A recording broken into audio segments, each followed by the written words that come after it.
তোমাকে পেতে চাই পর্ব 16। সেদিন রাতে সবাই যে যার ঘরে চলে গেল।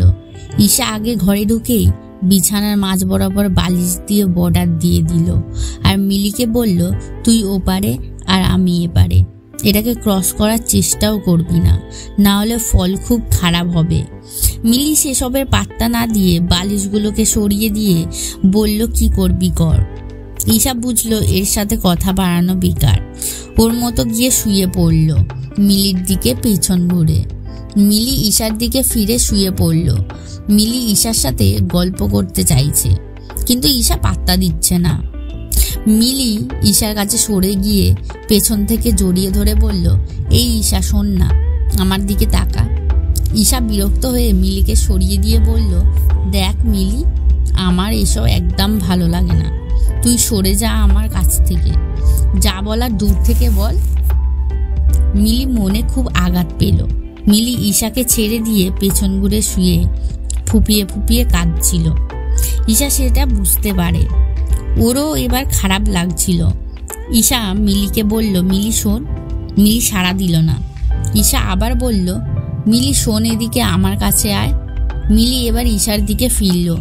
ঈশা বলল, দেখ, আমি জানি তুই আমাকে পছন্দ করিস, কিন্তু আমি তোকে সেভাবে কখনো দেখিনি, তোকে সবসময় বন্ধুর মতোই দেখেছি। আমি অন্য একজনকে পছন্দ করি। এটা শোনা মাত্রই মিলির চোখের জলের বাঁধ ভাঙল। মিলি পাগলের মতো কাঁদতে শুরু করলো। ঈশা ওর এরকম কান্না দেখে কি করবে বুঝতে পারল না।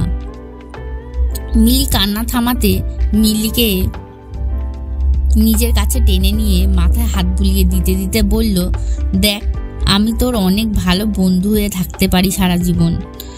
যখনই তোর আমার প্রয়োজন হবে আমাকে সবসময় তোর পাশে পাবি, কিন্তু শুধু একজন বন্ধু হিসেবে। কিন্তু সো সরি, আমি তোর লাভার হতে পারবো না কোনোদিন। অন্য কেউ অপেক্ষা করে আছে আমার জন্য। মিলি তাও সমানে কান্না করতে থাকলো।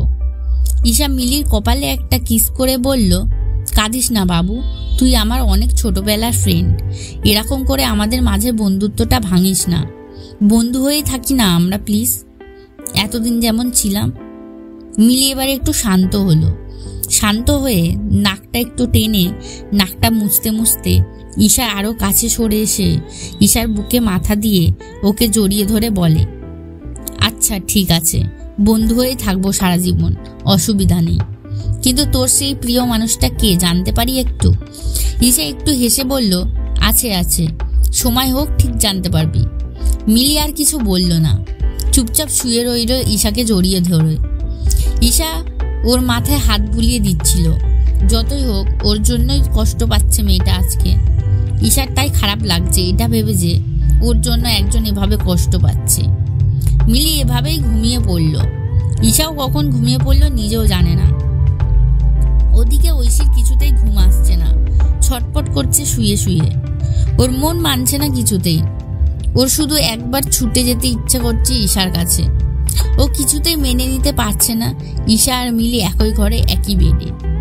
দুদিন আগে পর্যন্ত ঈশা ঐশীর কাছে ছিল, একই বেডে দুজন ঘুমাতো। আজ কিনা ঈশার পাশে অন্য কেউ। না, সহ্য হচ্ছে না ঐশীর কিছুতেই। ঐশী উঠে দরজা খুলে বেরিয়ে ঈশার ঘরের সামনে গিয়ে পায়চারি করছে আর ভাবছে ঈশাকে ডাকবে কিনা। কয়েকবার দরজাটা হালকা করে ঠেললো, দেখলো ভেতর থেকে বন্ধ, জানালাগুলোও বন্ধ। ও যে একটু ভেতরে উকি মেরে দেখবে কি হচ্ছে সেটারও উপায় নেই কোনো। তারপর ঐশীর মনে পড়ল ঐশীর ঘরের লাগোয়া একটা ব্যালকানি আছে, আর ওই ব্যালকানিটা ঈশার ঘরের সাথে কানেক্টেড। ঐশী তাড়াতাড়ি করে ব্যালকানিতে গিয়ে দেখলো ঈশার ঘরের দরজাটা ভেজানো আছে। ঐশী আস্তে আস্তে পা টিপে ঢুকলো। ভেতরে ঢুকে ঈশার রুমের দরজাটা হালকা করে খুলতেই ঐশীর পা ওখানেই জমে গেল। ওকে আর এগোতে দিল না। ঐশী ওখানেই পাথরের মতো দাঁড়িয়ে রইল। ঐশী ছুটে নিজের রুমে ঢুকে হাউমা করে কাঁদতে লাগলো। ওর কেমন পাগল পাগল লাগছিল নিজেকে।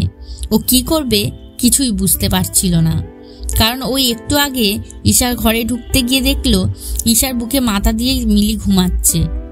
এই দৃশ্য ঐশীর বুকটা একেবারে ঝাঁঝরা করে দিচ্ছে, ক্ষত বিক্ষত করে দিচ্ছে। ঐশী ওই রাতটা কেঁদেই কাটালো। পরের দিন সকালে উঠে ঐশী দেখলো এখনো ঈশার ঘরের দরজা বন্ধ।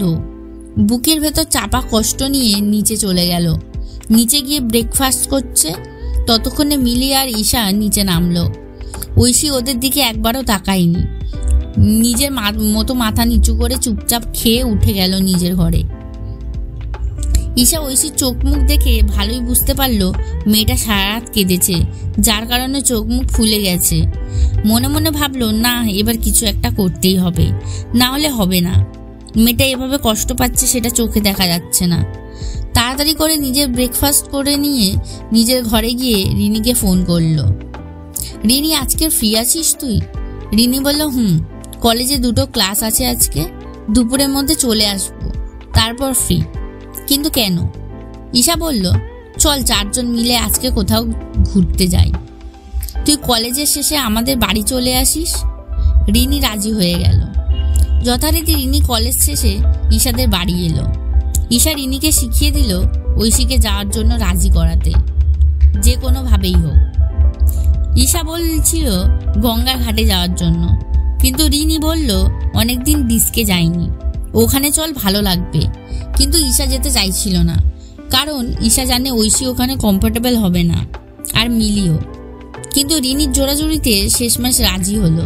কিন্তু ঐশী কিছুতেই রাজি হচ্ছিল না ওদের সাথে যাওয়ার জন্য। রিনি অনেক হাতে পায়ে ধরে রাজি করালো। ওরা যে যার মতো রেডি হয়ে নিচে নামলো।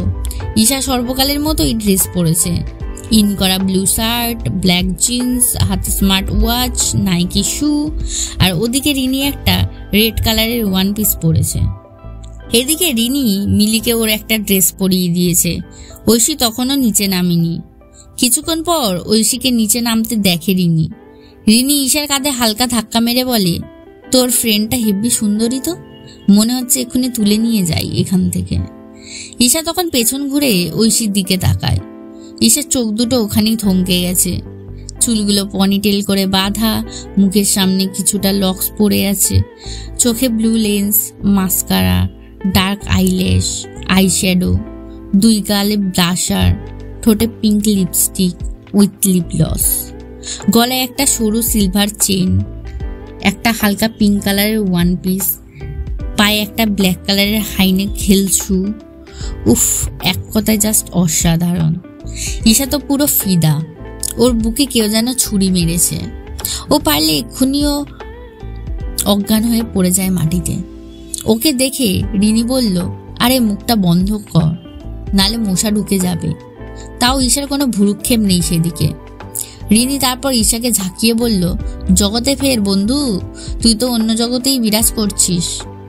ঈশা একটু লজ্জা পেয়ে চোখটা সরিয়ে বলল, চল সবাই, দেরি হয়ে যাচ্ছে।